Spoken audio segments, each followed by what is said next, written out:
평강교회를 담임하고 계시는 우리 박희전 목사님은 저희 백석 대학원 선배님이시고, 또 이렇게 함께 이렇게 복음을 나누고 또 사랑하는 저 이렇게 교제하는 귀한 분이십니다. 이렇게 귀한 교회에 와서 하나님의 귀한 말씀을 전할 수 있는 이 거룩한 특권을 주심에 감사합니다. 오늘 이 말씀을 통하여 여러분들 안에 그리스도의 생명의 은혜가 충만하기를 원합니다. 전에 한번 제가 여기 왔거든요. 혹시 저 아시는 분 손을 한번 들어주시기 바랍니다. 예.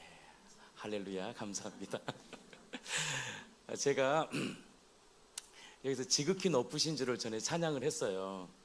너무 좋은 거예요, 제가 그 찬양을. 그래서 교회에서 했거든요. 갑자기 은혜가 그 느낌이 안 오는 거야.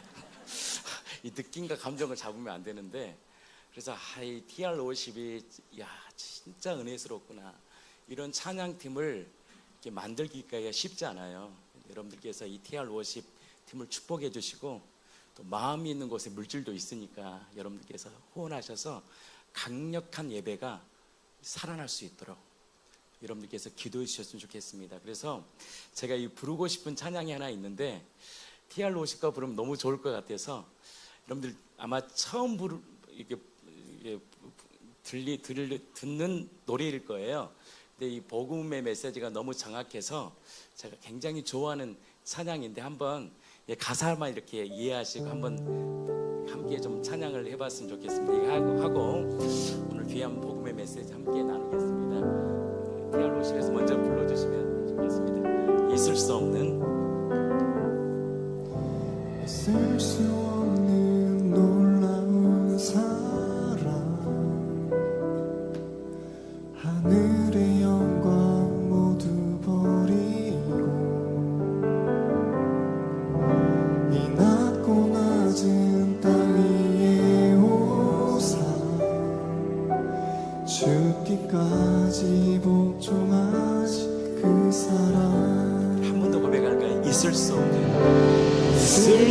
없는 놀라운 사랑, 하늘의 영광 모두 버리고 하늘의 영광 모두 버리고 이 낮고 낮은 땅 위에 오사 죽기까지 복종하신 그 사랑. 어떻게 이런 일이 일어났을까? 창조주가 나를 위하여 십자가에 피 흘려 죽고 부활하신 놀라운 사랑. 하늘에서 내 마음까지 내 마음까지 그분이 찾아오셨네. 그분이 찾아오셨네. 나와 함께 영원토록 사랑을 나누기 위해 내가 주를 찬양합니다.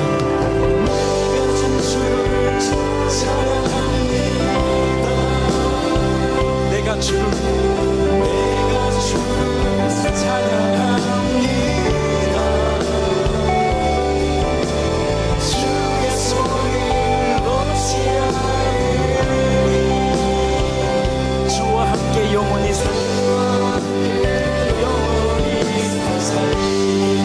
오직 주만 찬양합니다. 오직 주만 찬양합니다.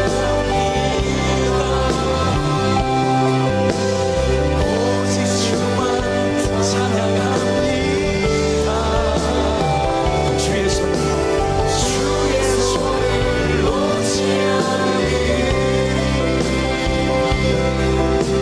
주와 함께 영원히 살리. 한 번 더 찬양하겠는데요. 이 복음 메시지 안에, 이 찬양 안에 굉장한 메시지가, 뭐가 갑자기 방해가 지금 나 이렇게 말씀의 사람이 아닌데 계속 말씀 이렇게 흘려보내. 이걸 어떻게 꺼야 되는지 모르겠네요. 이걸 꺼야 되는데 말씀이니까 은혜는 스러운데 지금 상황에서는 꺼야 되는데 어떻게 꺼죠? 이렇게. 이거 감사해요. 감사해. 잘 될 거예요. 우리 간사님이시죠? 결혼하셨죠? 아쉽습니다. 그 찬양이요 참 놀랍잖아요.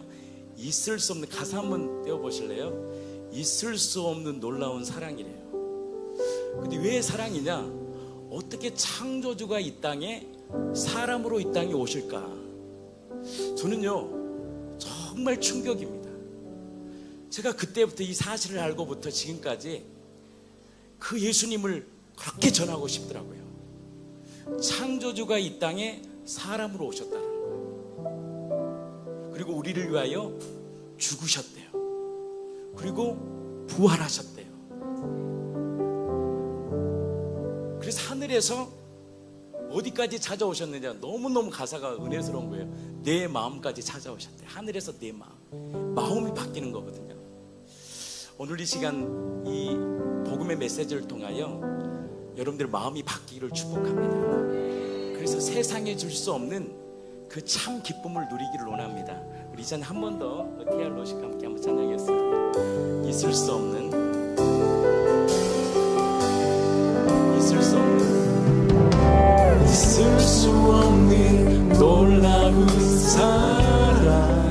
하늘의 영광 모두 버리고 하늘의 영광 모두 버리고 이 낮고 낮은 땅 위에 이 낮고 낮은 땅 위에 오사 죽기까지 복종하신 그 사랑, 복종하신 그 사랑. 어떻게 이런 일이 일어나 어떻게 일어났을까요? 창조주가 나를 위하여, 창조주가 나를 위하여 십자가에 피 흘려 주고 부활하신 놀라운 사랑. 하늘에서 내 마음까지, 하늘에서 마음까지 그분이 찾아오셨네. 나와 함께 영원토록 사랑의 나를 내가 주를 찬양합니다. 내가 주를 찬양합니다.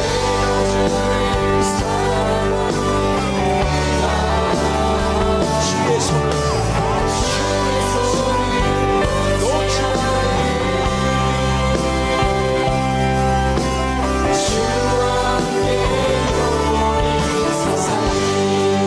오직 주만 찬양합니다. 오직 주만 찬양합니다. 오직 주만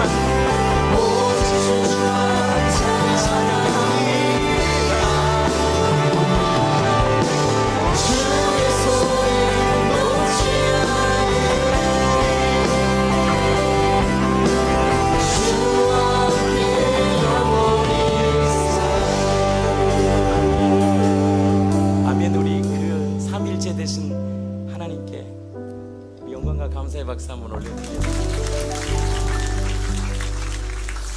오늘 말씀은 제가 구원의 길을 전하는 자, 인생의 가장 존귀한 일이 무엇일까? 하나님께서 오늘 이 시간 저를 보내신 것은 특별한 이유가 있을 줄 믿습니다.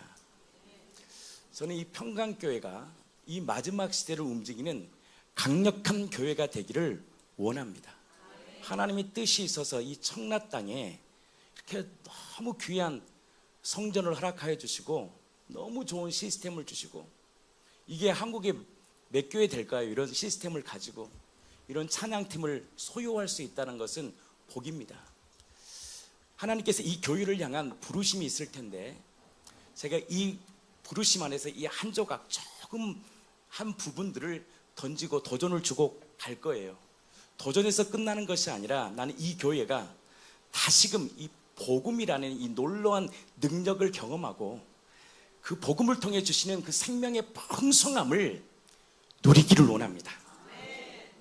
사도행전 16장 16절에서 17절 말씀 한번 띄워주시겠어요? 한번 같이 한번 읽겠습니다. 한번 읽겠습니다. 시작. 우리가 기도하는 곳에 가다가 점치는 귀신 들린 여종 하나를 만나니 점으로 그 주인들에게 큰 이익을 주는 자라. 17절입니다. 함께 읽겠습니다. 그가 바울과 우리를 따라 소리 질러 이르되 이 사람들이 지극히 높은 하나님의 종으로서 구원의 길을 너희에게 전하는 자라 하며. 아멘. 누가요? 점치는 귀신이 무당이요. 야, 그 바울과 실라에게 뭐라고 소리를 지르냐면 저분들이 누군지 아냐? 지극히 높으신 하나님의 종이다. 왜 하나님의 종이냐? 함께 고백합시다. 시작. 구원의 길을 전하는 자. 저는 목회를 하면서요, 딱 목회를 3년째 딱 되니까요, 딱 답이 나오더라고요. 무슨 답이냐? 소망이 없다. 3년 딱 하니까요, 교회가 지하에서, 산에서부터 시작해서 어린이집 빌려서, 술집 빌려서 지하에서 했으니 그래도 개척을 이렇게 어렵게 했을 거 아니에요. 근데 딱 3년을 딱 하니까요, 답이 안 보이더라고요. 교회는 계속 이제 부흥보다도 그래도 조그만 공간이지만 이렇게 인원은 오는데, 내가 뭘 전하고 있지? 그래서 주일 설교를 토요일 날 정말 열심히 준비합니다. 밤새 준비합니다. 제가 유명한 설교자들의 설교를요 다 타입을 했습니다. 네이버를 다 그 인터넷 동원해서 좋은 목사님의 설교를 어떻게든 내가 전해주고 싶어가지고 정말 A4 7장을 딱 만들어서 설교를 준비하고 딱 하는데, 놀라운 사실이 뭐냐? 이거 놀라운 기적이에요. 제가 끝나고 나면 뭔 설교했는지를 모르겠어.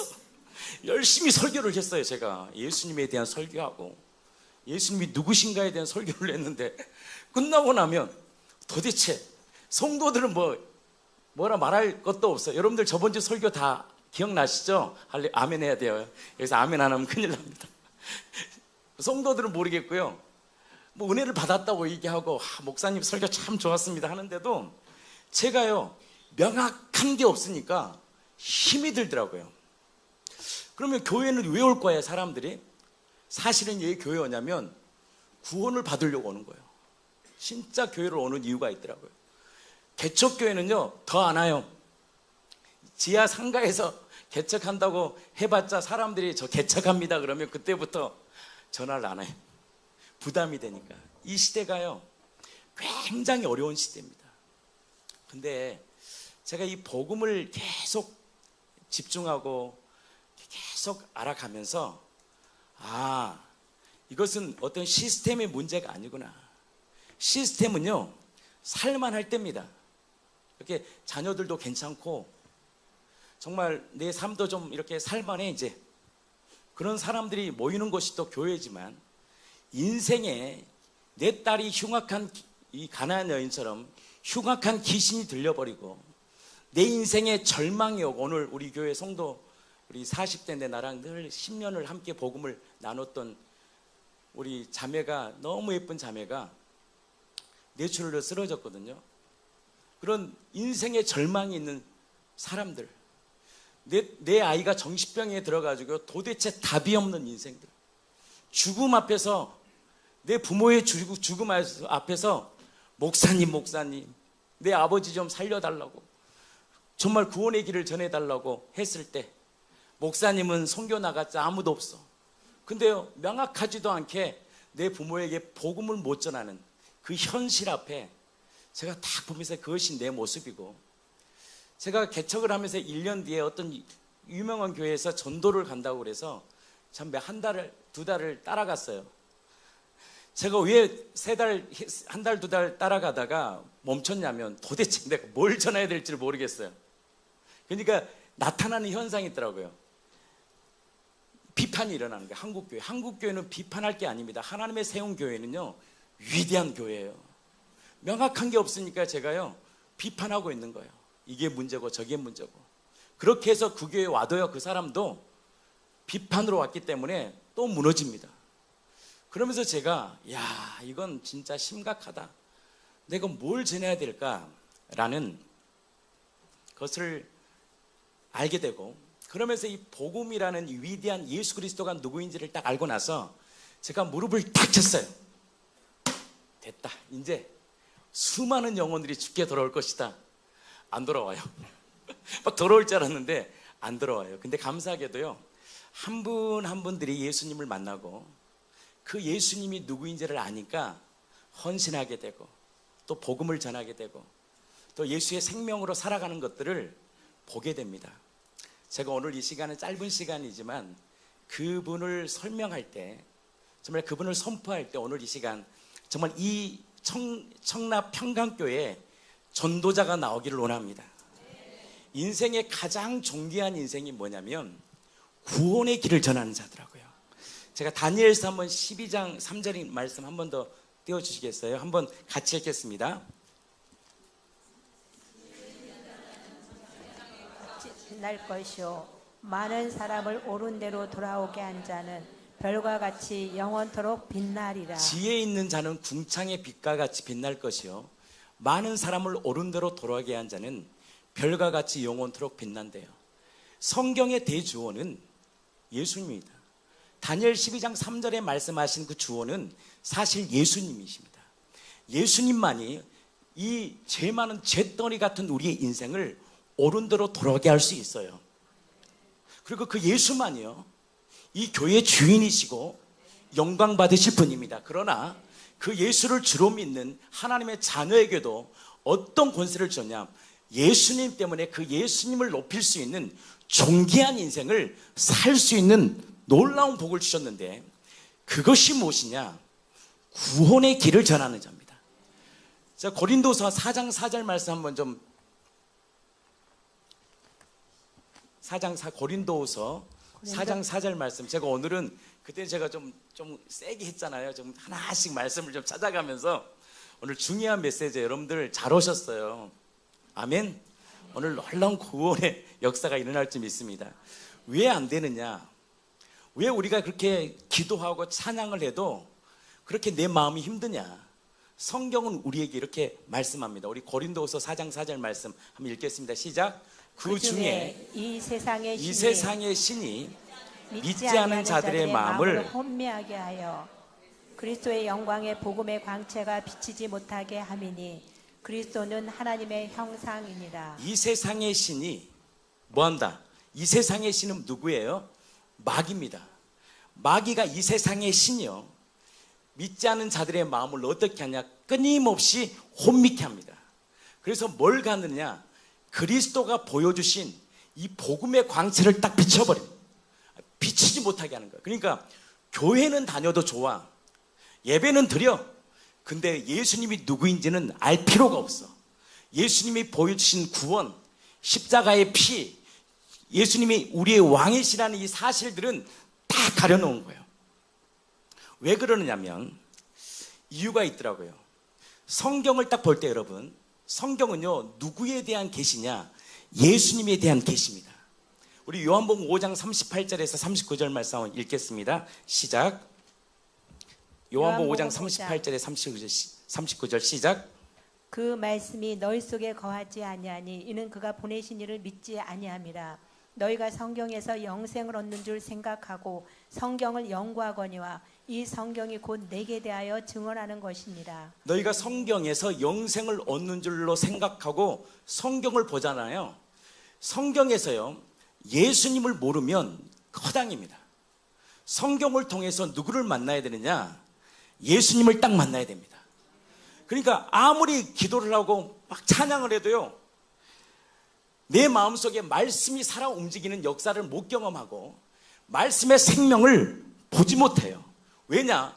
그가 보내신 그 예수님이 누구인지를 모르는 거예요. 제가 이 복음을 전하면서 처음에 제가 헷갈렸던 게 뭐냐면 예수님이 누구인지를 잘 몰랐던 것 같아요. 근데 성경을 보면서 여러분, 성경에서 예수님을 누구라고 말씀하십니까? 예수님을 요한복음 1장 1절은 이렇게 말합니다. 태초에 말씀이 계셨다.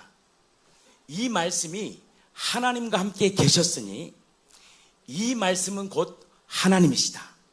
2절입니다. 함께 읽겠습니다. 그가 태초에 하나님과 함께 계셨고 만물이 그로 말미암아 지은 바 되었으니 지은 것이 하나도 그가 없이 된 것이 없느니라. 이 초대교회에 있었던 제자들이 3년 반 동안 예수님과 함께 하셨잖아요. 그리고 예수님이 죽으시고 다시 사시고 성령을 딱 받으면서 뭐에 대한 눈이 뜨냐면 나랑 3년 반 동안 함께 있었던 예수, 먹고 자고 함께 했던 그 예수가 누구인지를 안 거예요. 그 예수가 누구냐? 바로 말씀이라는 거예요. 그래서 제가 이 사실을 알면서 진리라는 것은 세 가지 조건이 있어야 돼요. 첫 번째 뭐냐면 진리는 객관적이어야 됩니다. 그러니까 객관적이란 뭐냐면 사실이어야 돼요. 그러니까 진리가 진리되려면 하나님이시라는 그 영을요 정확히 볼 수 있고 잡을 수가 있어야 돼요. 그럼 여러분은 구약에 계시하시는 예수 하나님 계시잖아요. 여러분들 여호와 하나님, 주라고 하신 하나님이 여러분들 관념적이지 이렇게 보이고 만지고 이렇게 여러분들 안에 확 잡힙니까? 왜 안 잡히냐면 하나님이라는 그분은 영이십니다. 근데 진리는 뭐냐면 잡혀야 돼요. 확 잡아버려야 돼요. 진리는요 추상적이면 안 돼요. 관념적이면 안 돼요. 객관적 사실이어야 돼요. 그래서 누가복음 1장 1절에 보면 누가복음 1장 1절이 뭐냐면 이루어진 사실이다 그래요. 이게 진리의 절대적인 조건이 뭐냐면 이루신 사실입니다. 그래서 하나님의 영이시라는 영이라는 그 구약의 아브라함에게 말씀하시고 아담에게 말씀하시고 이삭에게 말씀하신 하나님이라는 그 영은요 영이에요. 추상적이에요. 감론적이에요. 알 수 있습니까? 여러분들 눈에 보이지 않는 하나님을 알 수 있어요? 봤어요? 아니 보신 분 눈에 보이지 않는 하나님 봤다. 꿈에서 말고 모든 사람에게 객관화되는 모든 사람이 다 인정할 수 있는 이 객관적 사실, 볼 수 있고 만질 수 있고 들을 수 있는 사실이 되려면 반드시 조건이 있어야 됩니다. 바로 그분이 반드시 사람으로 오셔서 우리가 이렇게 확 잡아내야 돼요. 무슨 말이냐면 진리가 진리되려면 첫 번째 중요한 게 뭐냐면 사실로 잡아야 돼요. 막연하면 안 돼요.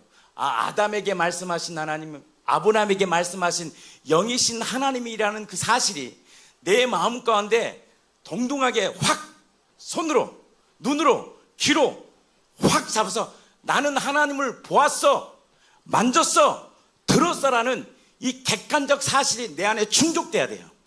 그래서 요한일서 1장에 보면 그 부활하신 예수를 만나는 그분이 뭘 보았냐? 그들이 부활하신 예수님이 하나님이라는 사실을 어떻게 보고 듣고 만졌다라는 거예요. 두 번째 중요한 게 뭐냐면 여러분 이 말이 되게 중요합니다.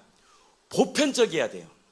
진리가 진리되려면 보편성이 있어야 돼요. 무슨 보편성이라는 말은 뭐냐면 모든 유대인이나 헬란이나 중국인이나 미국인이나 어떤 누구도 들어도 그 사건 앞에서 모두가 야, 그 사건이 사실이라면 그분은 진짜 우리를 창조하신 하나님이시다 라는 보편성, 어느 누구도 인정할 수 있고 설득시킬 수 있는 동등함, 보편적인 사실이 될 때 이것은 진리가 돼야 돼요. 그럼 모든 사람에게 보편적인 것이 뭐냐면 이런 거, 예를 들어서 어떻게 원수 같은 우리를 위하여 인간이신 그 예수가 원수 같은 우리를 위하여 죽을 수가 있지? 의인을 위해 몇 명 죽을 수는 있지만 죄인을, 원수잖아요. 우리가 하나님과 딱 단절된 원수잖아요. 원수를 위해서 어떻게 죽을 수 있어?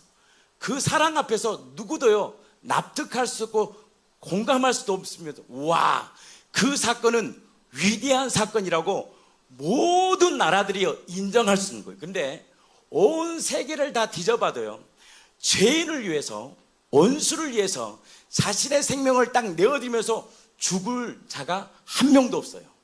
소크라테스가 죽었습니까? 부처님이 죽었습니까? 부처님은요 86세에 뭐 먹다가 죽었냐면 돼지고기 먹고 죽었어요. 상한 돼지고기 먹고 죽었어요. 소크라테스가 원술에 죽었습니까? 채찍에 맞았습니까?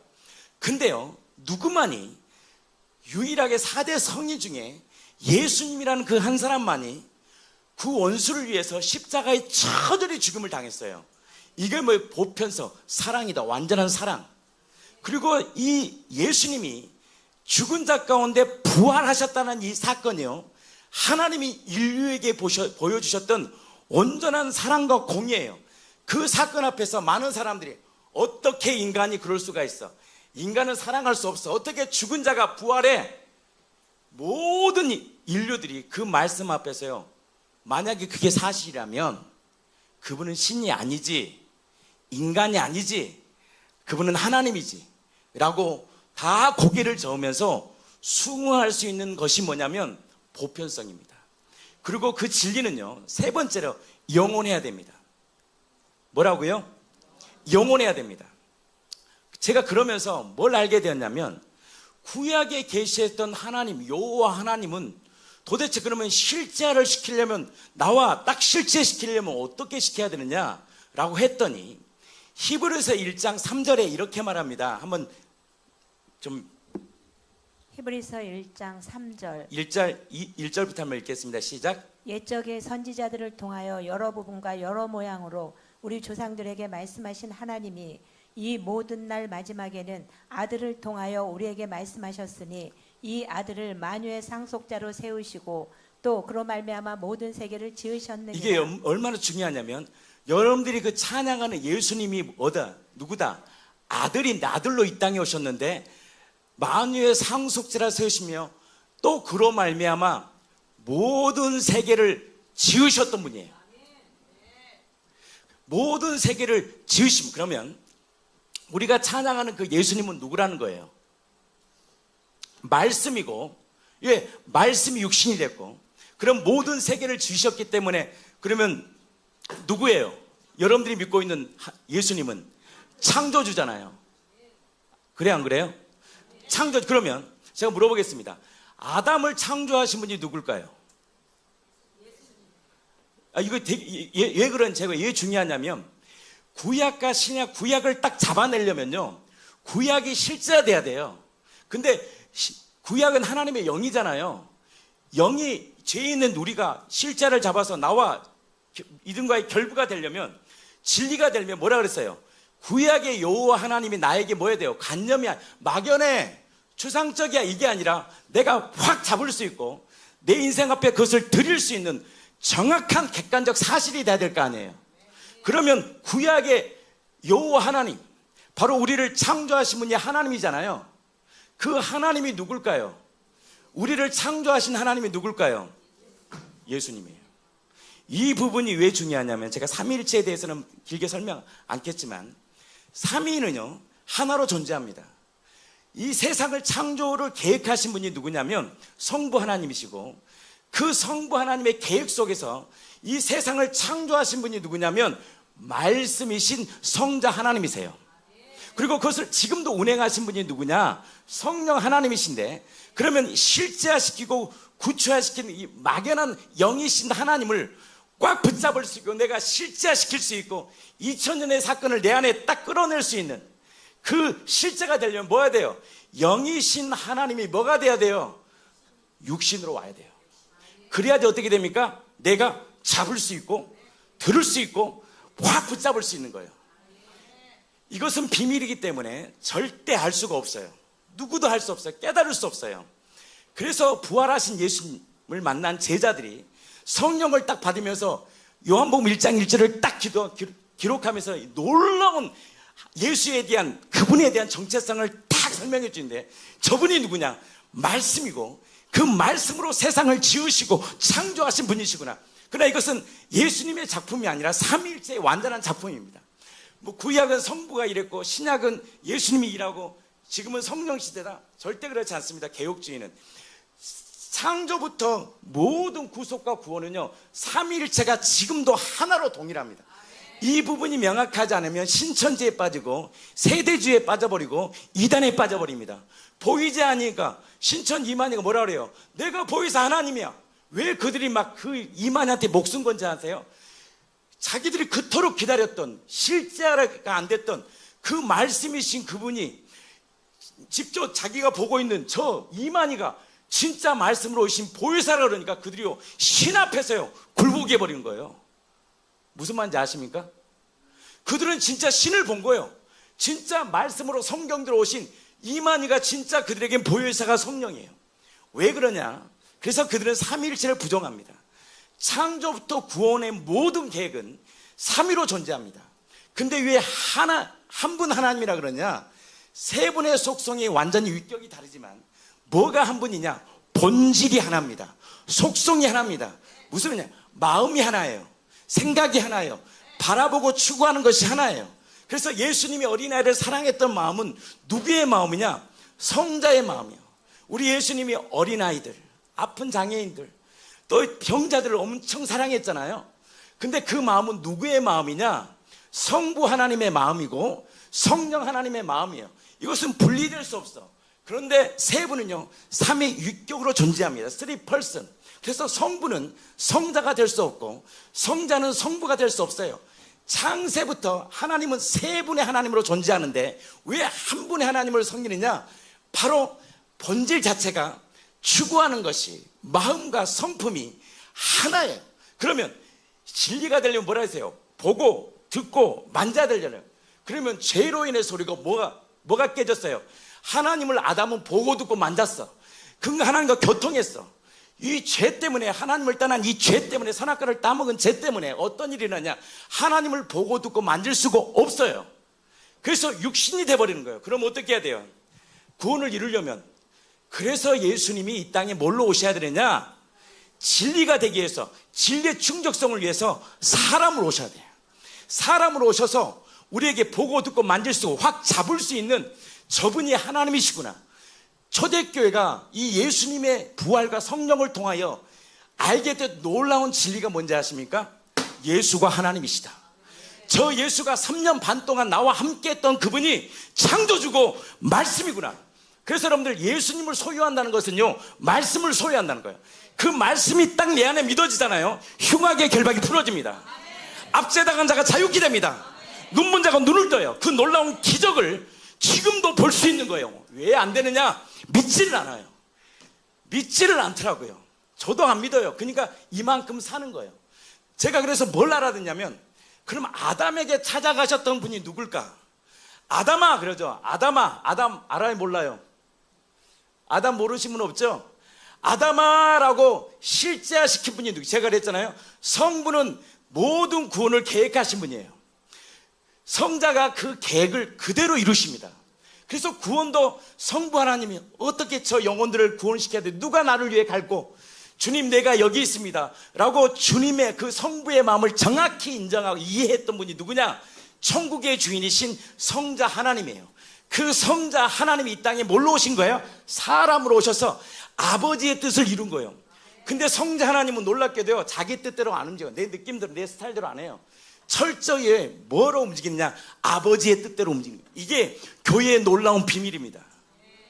교회의 놀라운 비밀이더라고요. 철저히 성경의 구원은 누구를 통해서만 이러냐? 성자 예수님, 바로 말씀이신 예수, 그 예수님을 통해서 모든 것이 이루어집니다. 그리고 그것을 지금도 운행해 주시고 지금도 이것을 확증시켜 주시고 인쳐 주신 분이 누구냐? 성령 하나님이에요. 이것은 창세부터 지금까지 동일하게 삼위일체 되신 하나님이요 움직이는 거예요. 이것을 부정하니까 이단이 나오고 이것이 부정하니까 이상한 교주들이 나오고 이것을 부정하니까 성령파 따로 예수파 따로 이렇게 다 나눠지는 거예요. 모든 역사는 누구부터 시작되느냐? 말씀이신 예수 중심으로 다 흘러갑니다. 왜냐하면 예수를 모르면요 모두가 진리가 진리되지 않아요. 그러면 제가 얘기했잖아요. 아담아 내가 어디 있느냐? 아담을 부르신 그 아담을 부르신 분이 누굴까요? 예수님입니다. 성부 하나님의 뜻 안에서 성령 하나님의 운행 안에서 누가 아담에게 찾아가셔야 되느냐? 바로 예수님이 찾아가신 거예요. 그래서 예수님이 뭐라고 말씀했냐? 아담아 어디 있느냐? 딱 그럴 때 아담이 뭐라 그럽니까? 내가 벗었으므로 두려워 숨었습니다. 누가 너의 벗었음을 내게 알렸니? 알린 것이 없어요. 선악과를 딱 먹으니까 이 죄가 딱 들어오니까 죄가 뭐냐? 하나님 위에 서버리는 거예요. 이 죄가 무슨 말이냐면 이 강대상에 이거예요. 아유 박희정 목사 말고 내가 하면 더 잘할 것 같아.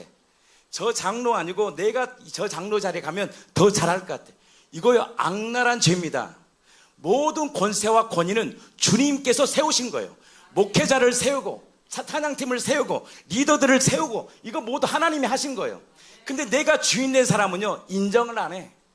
꼬투리기만 잡는 거예요. 이게요 인간의 완악한 죄입니다. 왜 그럴까요? 그런 사람들은요 말씀을 마음에 두기 싫어해요. 말씀을 듣지를 않아.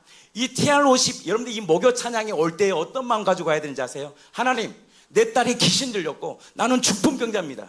하나님 없이는 난 살 수 없네요. 이 시간 기적을 베풀어 주십시오. 정말 내 인생에 다시 없는 기적의 밤이 되게 해달라고 간절하고 갈망하는 자에게는 성령께서 그의 인생을 이끄십니다. 근데 그런 마음 자체가 없어요. 마음이 하나님의 두기를 싫어해. 그것을 성경은 뭐라며 네가 주인이잖아 그러는 거예요.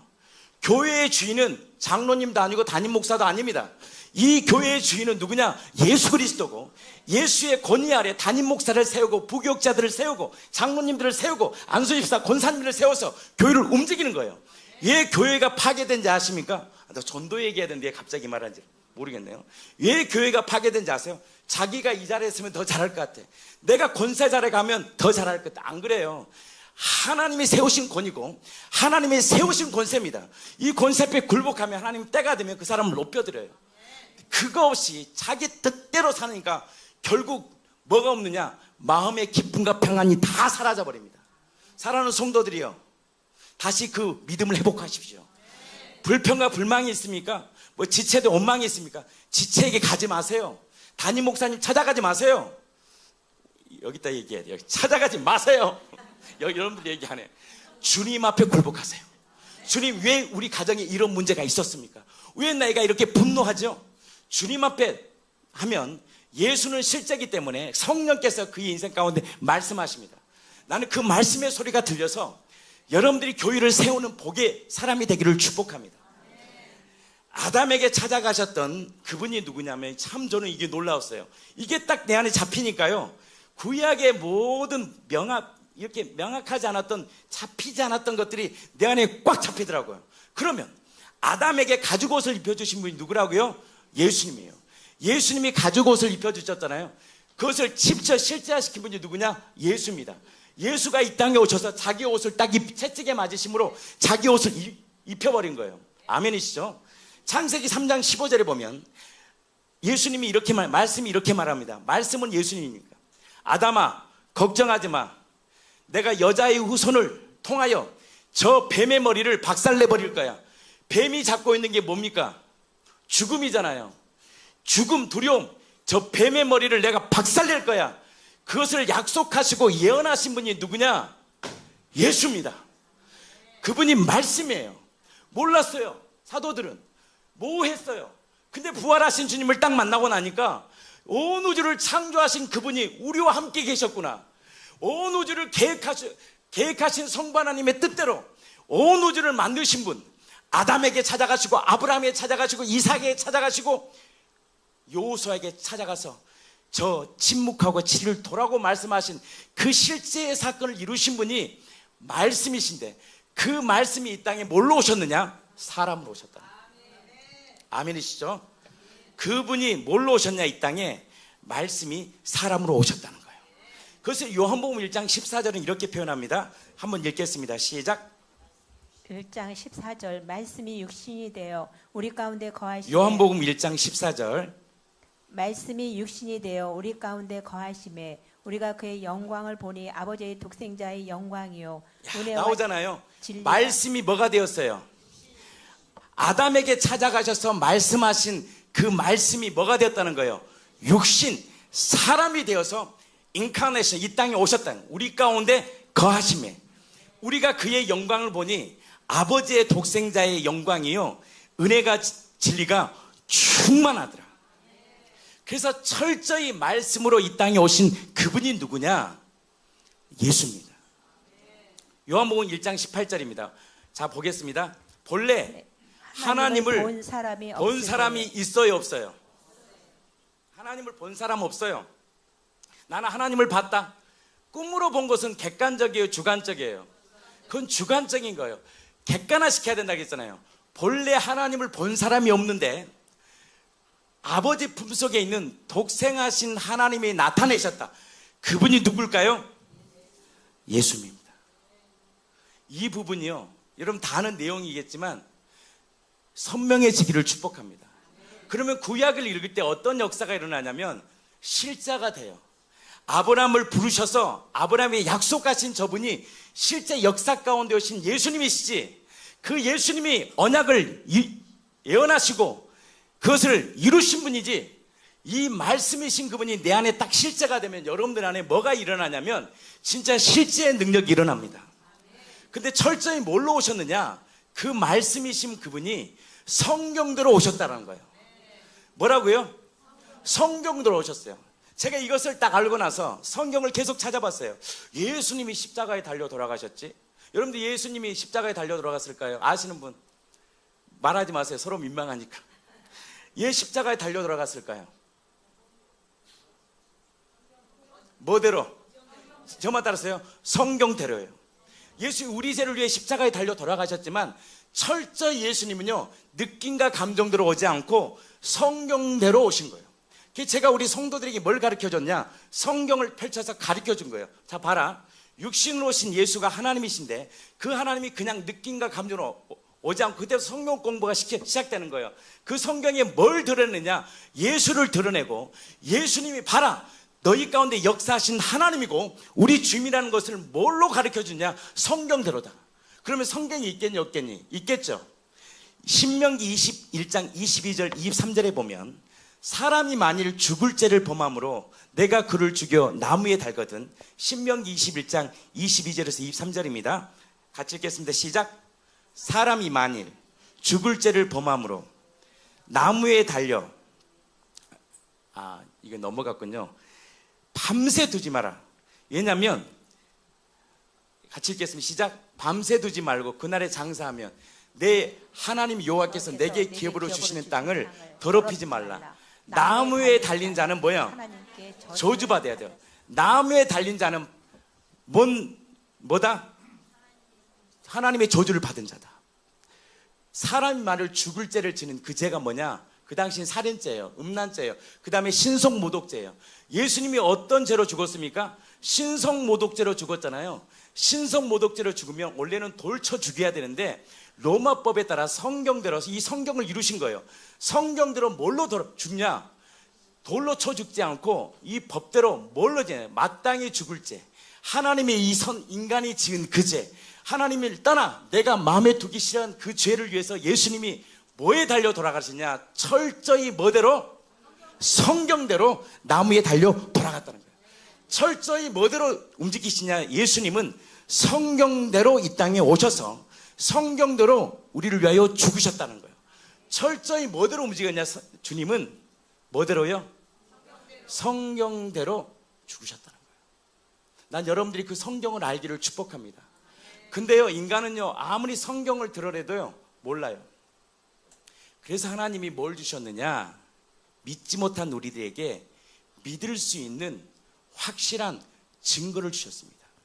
우리가 이 기독교를 믿을 때요, 체험의 종교를 하지만요, 더 정확하게 하면 증거의 종교입니다. 명확한 증거를 드는 거예요. 예를 들어 눈에 보이지 않는 하나님을 어떻게 믿을 수 있냐고 라고 했을 때 여러분 어떻게 합니까? 내가 기도했더니 우리 자식이 서울대를 갔다. 불교 신자도 갈 수 있어요. 이건 주관적인 거예요. 명확한 사실을 드러내야 돼요. 그래서 모든 사람이 믿을 만한 뭘 주셨느냐? 증거를 우리에게 주셨다는 거예요. 제가 이 부분이 명확해지니까요, 믿든 안 믿든 정확하게 구원을 선포할 수 있게 되더라고요. 우리 사도행전 한번 보겠습니다. 17장 30절 31절 말씀입니다. 한번 읽겠습니다. 시작. 30절. 알지 못하던 시대에는 하나님이 강구하셨거니와 이제는 어디든지 사람에게 다 명하사 회개하라 하셨으니 이는 정하신 사람으로 하여금 천하를 공의로 심판할 날을 작정하시고 이에 그를 죽은 자 가운데서 다시 살리신 것으로 모든 사람에게 믿을 만한 증거를 주셨음이니라 하니라. 31절 말씀 한 번 더 읽겠습니다. 시작. 이는 정하신 사람으로 하여금 천하를 공의로 심판할 날을 작정하셨잖아. 내가 심판하겠다 작정해. 그 다음 이에 그를 죽은 자 가운데서 다시 살리신 것으로 모든 사람에게 뭘 주셨느냐? 믿을 만한 증거를 딱 주셨다는 거예요. 아멘. 뭘 주셨다? 모든 사람에게 믿을 만한 진리 중에 진리, 변하지 않는 진리, 바로 예수가 하나님의 아들이라는 이 증거, 이 진리가 무엇이냐? 믿을 만한 증거 뭐냐? 그를 죽은 자 가운데 다시 살아나신. 그래서 제가 사도행전을 딱 읽는데 초대교회 전도랑 우리의 전도는 완전히 다르더라고요. 요즘 우리의 전도는 뭡니까? 교회 오세요. 행복합니다. 우리 교회 말씀이 좋습니다. 우리의 교회 오면 뭐 시스템이 좋아요. 초대교회는 그렇게 안 전했어요. 초대교회 전도는 왜? 그때는 시스템이 없어. 뭐 찬양팀도 없어. 근데 그들의 전도는 우리 지금 이 시대의 전개랑 너무 달라요. 그들은 뭘 전거했느냐? 예수님이 죽은 자 가운데서 다시 살아나셨습니다. 이 일에 우리 모두가 증인입니다. 초대교회가 전했던 것이 무엇이냐? 죽은 자 가운데서 예수님이 다시 살아나셨구나. 이것을 증거했구나. 그러면 2000년이 지난 이 진리 가운데 이것을 증거한다면, 그것을 증거한다고 성령이 역사하겠습니까? 그렇지 않아요. 성령은요, 뭐에 대해 역사냐? 진리에 반응한다는 걸 제가 알았습니다. 그때부터 제가 뭘 전했냐? 죽은 자 가운데 예수님이 다시 살아나셨다. 그리고 고린도전서 15장 17절에 보면 이렇게 말합니다. 그리스도께서 다시 살아나신 일이 없으면 너희의 믿음도 헛되고 너희가 여전히 죄 가운데 있을 것이요. 그리스도께서 살아난 일이 없다면 너희가 지금까지 있던 이 믿음 헛된 일이야. 너희가 여전히 죄 가운데 철저히 나로 살 거야. 그러면 우리 안에 믿음을 줄 수 있는 이 믿음의 팩트가 뭘까요? 죽은 자 가운데 예수가 어떻게 했다는 거예요? 부활하셨다는 거예요. 이 부활이라는 사건이 왜 중요하냐면 예수님이 누구이냐? 예수님은 도대체 어떤 분이지? 눈에 보이지 않는 하나님을 어떻게 내가 믿을 수 있지라는 이 고민 앞에서 성경 우리에게 말해요. 그거 증거야, 팩트야, 사실이야. 그게 뭐냐? 예수가 죽은 자 가운데 부활했잖아. 너희들이 부활절마다 너희들은 맨날 여기 퍼레이드 하잖아요. 부활절. 평강교회도 예수님 다시 살아나셨다, 예수님이 부활하셨다. 퍼레이드 합니까 안 합니까? 계속 하기를 축복합니다. 그 퍼레이드에 했던 그 부활하신 그분이 누구다? 너희들이 그토록 기다렸던 하나님의 아들, 창조주요, 말씀이요, 그토록 인생의 모든 문제 해결자 그리스도야. 이 사실을 뭘로 우리에게 증거해 주셨느냐? 예수의 부활로 증거. 그래서 로마서 1장 4절 우리에게 말씀합니다. 한번 같이 한번 읽겠습니다. 제가 좀 말씀이 딱딱하더라도요, 저는 성령이 역사할 줄 믿습니다. 성령이 역사할 거예요. 왜냐하면 우리 안에 이 진리의 본질이 명확하지 않으면 아무리 예배를 드려도 안 되고요, 이것을 증거할 때 역사가 일어나더라고요. 여러분들 인생에 진짜 기쁨이 일어나는 건 뭐냐면 다른 거 없어요. 이 사실을 증거하는 거예요. 야, 너 괴롭지? 너 힘들지? 눈에 보이지 않는 하나님 못 믿겠지? 야, 예수님이 죽은 자 가운데 부활하셨어. 어떤 반응이 오죠? 무슨 죽은 자가 부활해? 그러니까 놀랐지. 만약에 이게 부활이 사실이라면 정말 예수님이 하나님 아니야? 그럴 수 있겠지. 뭐가 그들에게 드느냐? 고민이 되는 거예요. 근데요, 그게 없으면요, 야, 우리 아들이 기도했더니 좋은 대학 갔거든. 그러면 나쁜 대학 가면 그 인생은 비참하고, 그러면 내가 건강하고 질병에 빠져가지고 암에 걸려서 그 인생이 비참하다면 그 인생은 비참합니까? 저는 그렇게 보지 않습니다. 암에 걸리고 질병이 있을지라도 그 안에 진리가 있고 소망이 있다면 그의 인생은 복 있는 인생 아닙니까? 그의 인생은 아무것도 없을지라도 내 안에서 진리이신 예수를 증거한다면 그 인생은 복 있는 인생 아니겠습니까? 이것이요, 초대교회랑은 완전히 다른 패턴이에요. 그래서 고린도서에 보면 이런 말씀이 있어요. 뭐지? 근심하는 자 같으나 뭐예요, 권사님? 6장 뭐예요? 9절 10절이죠. 10절 뭐래요? 근심하는 자 같으나 항상 기뻐하고. 그러면 내 자녀가 좋은 대학교 못 가면 그 인생은 저주받았습니까? 절대 그렇잖아요. 하나님과 언약된 백성은요, 하나님이 그의 인생을 끌어내십니다. 반드시 이끌어내십니다. 이것이 언약입니다. 그러면 질병에 빠져있고, 우리 교회도 암 환자가 너무 많아 괴로워요. 그럼 암 환자고, 그러면 질병을 통해 죽었다면 그의 인생은 저주받은 인생입니까? 절대 그러지 않아요. 그의 인생에 예수를 꽉 붙들고 있고, 그의 입에서 예수가 나온다면 그의 인생은 가치 있는 인생 아닙니까? 제가 영상 하나를 보여줄 텐데요. 저희 교회에 정말 저랑 10년 동안 함께 했던 친구가 있어요. 정말 복음을 함께 나누고, 막 붕해를 제가 하면 40일 동안 하거든요. 아침 저녁 저녁으로. 그럼 함께 복음을 나눴던 자매가요, 2달 전이야 뇌출혈로 쓰러진 거예요. 제가 베트남 선교 갔는데요, 중간에 왔어요. 저는요, 그 시간이 멈췄으면 좋겠어요. 꼬집었어요. 이게 진짠가? 갔더니 남편이 목사님 살려주세요. 말 한마디라도 좀 산다고만. 나 그때 알았어요. 교주가 나온다고. 그때 교주가 살아날지어다. 그러면 그 사람은 평생 그 사람은요, 믿을 것 같아요. 그 사람이 살아날지라도요, 우리의 구원자는요, 철저히 성경대로 움직여야 됩니다. 아무리 그 사람이 죽은 자를 살릴지라도 성경대로 진짜 우리의 구원자는 채찍에 맞아야 되고요, 철저히 구원자는 3일 만에 부활해야 되고요, 철저히 우리의 구원자는 어떻게 했냐? 바로 나무에 달려야 됩니다. 성경대로 완벽하게 우리의 구원자는 30살 때 공생애를 시작해야 됩니다. 왜? 제사장의 사역의 시작이 뭐냐? 30살이야. 철저히 성경대로 아는 건 믿지 마세요. 그 성경을 완벽히 이루신 분이 누구냐? 예수입니다. 그 예수만 우리의 구원자입니다. 아멘요. 크게 좀 합시다. 이 진리를 심겨놓을 때요, 어떤 역사가 일어나냐? 진짜 고난 가운데 있는 이 사람들이 다시 일어나더라고요. 저는 그걸 봤어요. 그렇다고 뭐 이 가정이 막 행복한 건 아니라 또 절망이 오고, 저 어제 2시까지 또 교제 나눴어요. 좀 그래도 뭐 때문에 일어나냐? 애복집사, 예수님 다시 살아나셨고, 예수님이 너 인생의 주인이잖아. 같이 기도하자. 그 팩트가요, 성령 인쳐주니까 그 근거만 우리를 다시 일으키더라고요. 그거 근거 없는 건 다 사라질 거야. 한번 우리 영상 한번 보겠습니다. 이 영상 보고 제가 마무리 좀 할게요.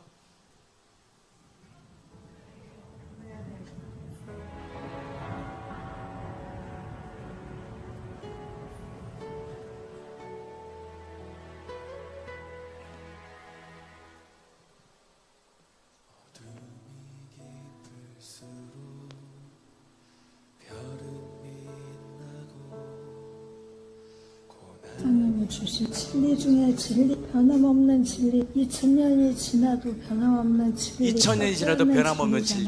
그 진리가 사과처럼 눈에 보이고 손에 잡히는 것이라면 저는 그 잡히는 것이라면 그 진리를 놓치지 않고 절대 놓치지 않겠다는 붙잡고 거예요. 싶어요. 진리 주셔서 감사합니다. 저에게 말을 한 거예요.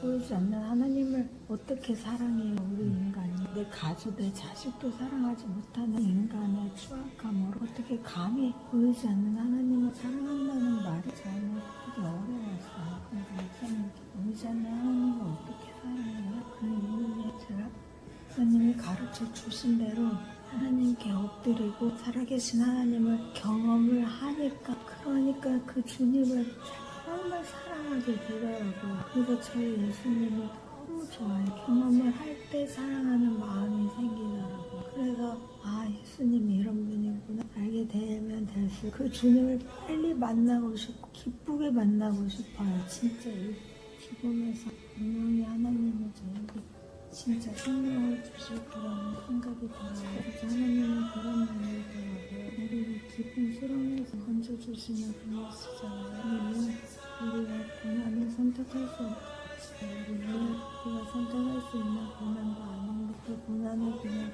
건져주셔서 감사해요. 이 고난 끝에는 반드시 예수님의 진짜 생명이 저를 기다리고 있다는 생각이 들어요. 기도 주시기 위해 이 시간 저에게 제가 선택할 수도 없는 고난, 하나님이 주는 시간이라고 생각이 들어요. 우리가 고난을 선택할 수 있는 용기도 없잖아요. 그런데 고난을 가져주시고 그 끝에 부활 생명을 주시고 그 고난을 주셨구나라는 생각이 들어서 저는 다른 걸 감고 예수의 이름으로 인해 하고 싶다 이런 모습이 너무 저에게 부끄럽지는 않아요. 저 공동체 것이 사랑이 있기 때문에 사랑이 저의 부끄러운 것을 치를 덮어버렸어요. 그래서 저 사랑받으러 빨리 교회 가고 싶어요. 나는 진짜 마음껏 예수님을 자랑할 거야. 우리가 눈에 보이지 않는 하나님을 살아계신 예수의 이름, 부활 생명 예수의 이름을 마음껏 자랑할 거야. 그래서 주님이 알려주시는 것 같아. 어떻게 자랑하래. 안 그러면 아무리 시간도 막연한 바람이 있는지 모르면 하나님 저 살려주세요 이렇게 기도했을까 막연하잖아요. 그런데 우리에게는 구체적으로 이 땅에 사람으로 오신 예수의 이름 부활하셔서 지금도 살아계신 우리 임마누엘 하시는 그 예수의 이름 살아계시는 이름을 주셔서 우리가 아무리 시간도 막연한 하나님이 아니라 구체적인 그 살아계신 주님의 이름을 부르고 찾을 수 있어. 붙잡을 수 있어. 우리 감사하자. 그 복음이요. 고난을 달라고 할 수 있는 이 용기와 누군가 없거든요. 근데 하나님의 고난을 거쳐주셔서 이 고난 끝에 하나님은 진짜 성령을 반드시 누릴 거거든요. 그래서 이렇게 바쁘고 힘들어 보니까 아픈 사람들에게 복음을 말할 수 있게 되었더라고요. 당당하게. 그래서 예수의 이름이 어려운 가운데 있는 사람들에게 예수의 이름을 던져주고 예수의 이름을 마음껏 자랑하고 싶어요. 마음껏 예수의 이름을 자랑하고 싶어요.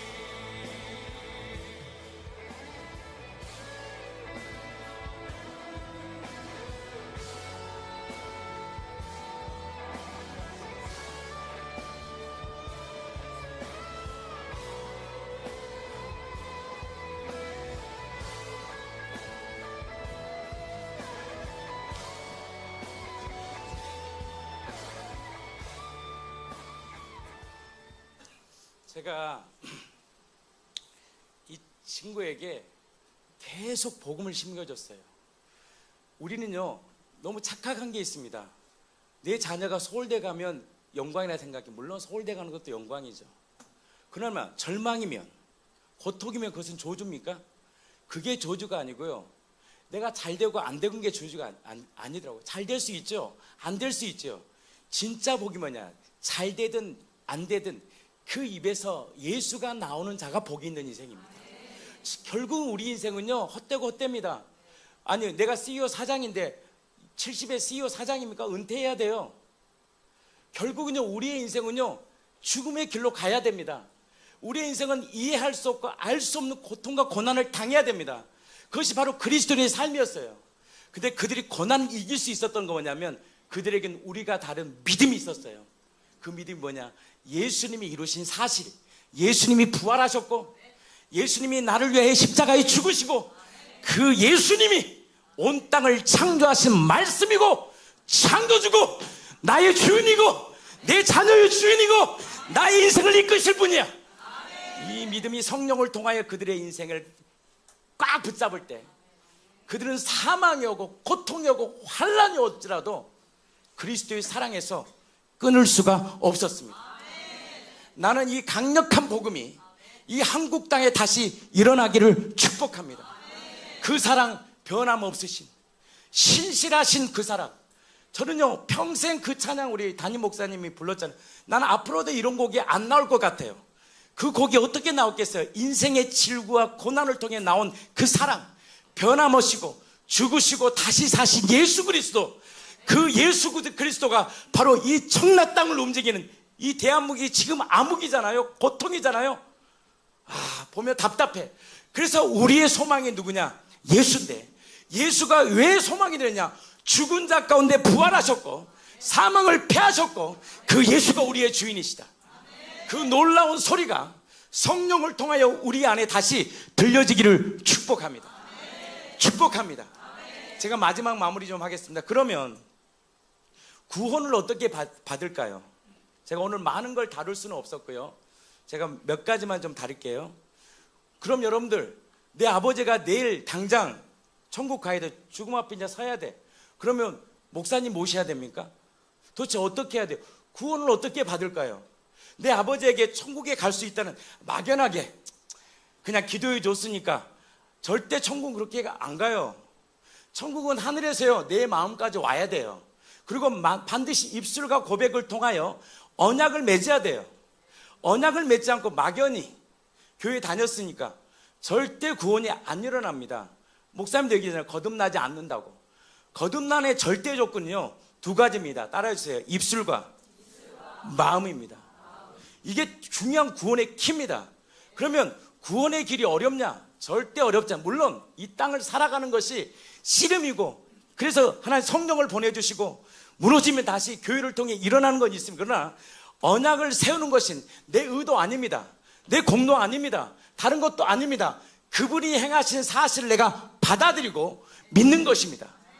그러면 죽어가는 내 어머니, 예수를 한 번도 믿지 않아 평생을 고생한 내 어머니, 막연히 교회 갔겠지, 뭐 천국 갔겠지.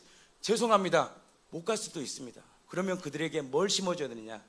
저는요, 죽음이요, 나는 마지막 고통이 축복이라 생각합니다. 왜? 그때는요, 소망이 없어요. 그때는요, 저는 영접한다고 확신합니다. 뭘 심어드냐? 이 말씀하고 제가 마무리하고 영상 하나 보고 마치겠습니다. 로마서 10장 9절입니다. 이게요, 초대교회를 일으켰던 구원의 키입니다. 그러면 내 엄마가 죽으려고 그래요. 내 아버지가 죽으려고 그래요. 내 인생에 절망이 옵니다. 절망 가운데 뭐와 언약을 맺어야 되느냐? 바로 이 언약의 말씀과 언약을 맺어야 됩니다. 이 말씀과. 그게 뭘 한번 읽어보겠습니다. 시작. 내가 만일 내 입으로 예수를 주로 이겁니다. 시인하며. 우리가 왜 지옥 가느냐? 죄송합니다. 내가 주인이어서 그럽니다. 선악과 싸움은 어떤 싸움이냐? 주인 싸움입니다. 철저히 우리의 인생과 통치는 하나님이 주인 되었습니다. 오늘 찬양 인도자가 그 말씀했잖아요. 우리의 인생은 내가 주인이 아닙니다. 그러나 우리는 내가 주인 되어 살아요. 왜? 보고 듣고 만든 것이 없으니까 이 인간의 조직은 뭐냐? 나로 살 수밖에 없는 팔자로 살아가는 내 인생 가운데 네가 주인이 아님을 예수 하나님이신 그분이 이 땅에 사람으로서 보여준 사건이 있습니다. 그것이 뭐냐? 죽은 자 가운데 살아난 사건입니다. 이 살리신 것을 내 마음에 믿으면 뭘 받느냐? 구원을 받습니다. 이게 구원입니다. 저는 어머니 아버지들 만날 때 그렇습니다. 예수님이 어머님을 위해 죽으셨습니다. 예수님이 그냥 죽은 게 아닙니다. 어머님의 모든 죄를 십자가에 못 박아버렸습니다. 십자가에 못 박여버렸습니다. 그리고 3일 만에 부활하셨습니다. 어머님만 부활한 게 아닙니다. 바로 어머님의 영도 다시 새롭게 해주셨습니다. 그 사실을 받아들입니까? 하나님이 요구한 건 딱 한 가지입니다. 회개입니다. 회개하고 복음을 믿어야 돼요. 무슨 회개? 다른 거 아닙니다. 평생 내가 주인 되어 살았구나. 그것을 예수님이 나를 위해 죽으시고 다시 사신 사건을 내가 믿지 못했구나. 하나님은 그것을 책망하는 거예요. 우리 요한복음 16장 9절 말씀 한번 좀, 요한복음 16장 9절 말씀이요, 한번 찾아주세요. 성령이 이 땅에 오셔서요, 세 가지를 책망한 중에 죄에 대해서 책망합니다. 죄가 뭐냐? 한번 읽어보겠습니다. 죄에 대하여 함은 그들이 나를 믿지 않으며. 뭐라고요? 그들이 나를 믿지 않아요. 죄는 뭐냐면 하나님의 아들이 사람으로 오셨어요. 성경대로 이 땅에 오셔서 우리의 모든 죄를 십자가에 못 박아버리고, 우리의 모든 죄를 다 수치를 십자가에 못 박아버리고 3일 만에 부활하셔서 선지자들과 사도들과 그 생명을 통하여 예수님이 다시 사신, 죽으시고 다시 사신 너의 주인이야. 이 사실을 선포하면서도 믿지 않은 그 죄를 성령이 책망합니다. 그럼 그때 회개합니다. 내가 믿지 못해서 이렇게 살았습니다. 용서해 주시옵소서. 회개하고 바로 죽은 자 가운데 살아나신 그 예수님을 뭘로 고백하느냐? 나의 주인으로 고백할 때 그의 인생이요, 어둠에서 빛으로, 절망에서 생명으로, 흑암의 권세에서 하나님의 나라로 옮기는 이 언약이 이루어집니다. 나는 이 복음이 땅끝까지 증거되기를 축복합니다. 예수님이 죽은 자 가운데 부활하셨고 우리의 주인이십니다. 나는 이 놀라운 복음이 단순한 다 아는 내용입니다. 우리가 사형리했던 내용이에요. 그러나 이것이 그냥 한 번 드는 사건이 아니라 평생의 내 인생을 드리고 많은 죽어가는 영혼들에게 죽었던 예수가 살아나신 우리의 주인이라는 사실을 온 열방 가운데 증거할 수 있는 복 있는 교회가 되기를 축복합니다. 저희 교회가 뭘 했냐면 피켓을 만들었어요. 정치인들 보니까 피켓을 만들어서 막 한데 이것이 어마어마한 파전을 일으키더라고요. 목사님에게도 그런 얘기를 했더니 저는 청라에 막 그것이 뒤덮여 좋겠습니다. 예수의 주대심이 막 이 청라 땅에 막 뒤덮여 좋겠습니다. 그럼 성령 역사하지 않겠습니까? 이 평강교회를 통하여 그 복음의 주대심이 막 피켓을 통하여 열방 가운데 흘러가기를 축복합니다. 내가 시간이 너무 많이 지났는데요, 영상 보고 할까요? 그냥 마칠까요? 한번 보죠. 시간이 많이 지났죠? 보겠습니다. 이 이는 내 사랑하는 예수는 내 사랑하는 아들이야. 그리고 뭐라 그래? 나를 기쁘게 할 존재야. 하나님이 기뻐하는 것이 뭘까요? 하나님이 기쁨 딱 한 가지예요. 인간을 향한 구원. 이 구원의 문제를 완전히 만족시킬, 율법의 요구를 완벽히 이루실 하나님의 아들이시다. 그리스도라는 사실을 하늘에서요 소리가 딱 들린 거예요.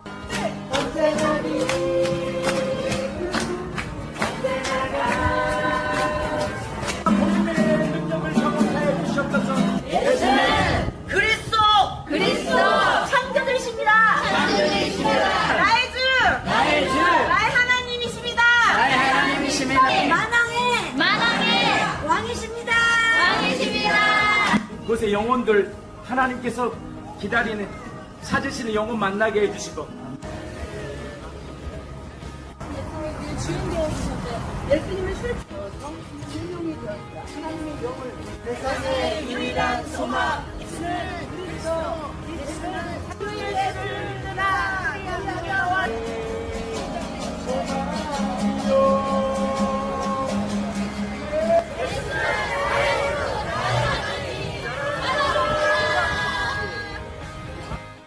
저는 다시금 이것이 뭐 통할까? 저는 그렇게 생각하지 않습니다.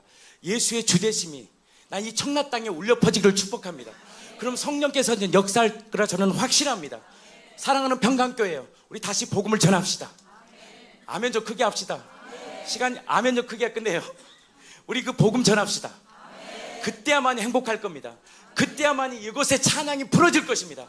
죽어가는 영혼들에게 생명의 복음이 증거될 때 내 심령이 흉하게 결박들이 풀어질 것입니다. 나는 이 청라 이 평강교회를 통하여 물이 바다 덮음 같이 여호와의 영광을 인정하는 것이 온 땅에 가득하게 하여 주시옵소서. 우리 잘 한번 기도해 주겠습니다. 생명의 주가 되시는 예수님, 다시금 우리 안에 복음 그 예수님을 증거할 수 있는 목마름과 갈망함을 주시옵소서. 하나님, 우리가 아무리 예배를 드려도요 예수님 증거하지 않잖아요. 죄송합니다. 기쁨이 없더라고요. 가장 행복할 때가 언제지 아십니까? 죽었던 내 남편이 돌아와. 정말 예수를 믿지 않던 정말 내 가족이 주께로 돌아와. 정말 저 사람만큼은 예수 안 믿을 줄 알았는데 그가 돌아와. 우리 그때 행복했잖아요. 잃어버린 영혼이 죽게 들어올 때 우리는 행복합니다. 난 다시 우리 한국교회 또 우리 교회 이 평강교회 다시 영혼 구원에 대한 열정 회복되기를 축복합니다. 그것이 바로 성경은 존귀한 길이라고 그래요. 위대한 종이라고 말합니다. 하나님, 우리에게 이 구원의 놀라운 기쁜 소식을 증거케 하여 주시옵소서. 하나님, 우리가 그 인생을 사는 복의 사람들 되게 하여 주시옵소서. 우리 이 시간에 한번 다 같이 기도하는데요, 주님, 나도 그 구원의 길을 한번 전하겠습니다. 이게 얼마나 어려운 것도 아닙니다. 죽은 자 가운데 예수님이 살아나셨고 그 살아나신 예수님이 우리의 주인이죠. 나는 이 메시지 안에 성령께서 역사할 줄 믿습니다. 성령이여, 구원의 길을 전하는 자들로 살게 해주시옵소서. 한번 교회에 와서 찍고 예배드리고 가는 인생, 그 비참한 인생입니다. 주님, 내가 그 복음을 전하는 자, 생명을 전하는 자들로 살게 하여 주시옵소서. 우리 다 같이 한번 주의를 창하고 함께 기도하며 나아가겠습니다. 다 같이 기도하며 나아가겠습니다.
주님 한 번 사는 인생이더라고요. 너 뭐 하다 왔냐?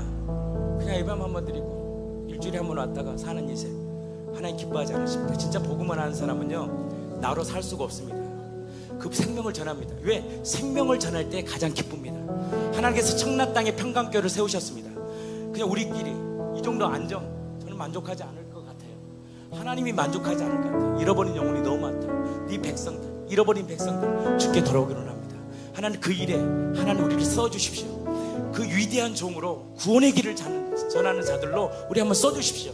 그래서 이 청라 땅에 막 하나님의 핏개 전도가 일어나고 생명의 복음이 전달될 때 하나님의 놀라운 복음의 역사가 하나님 이 청라 땅 가운데 물이 바다 덮음같이 여호와의 영광을 인정하는 것이 온 땅에 가득하게 해 주시옵소서.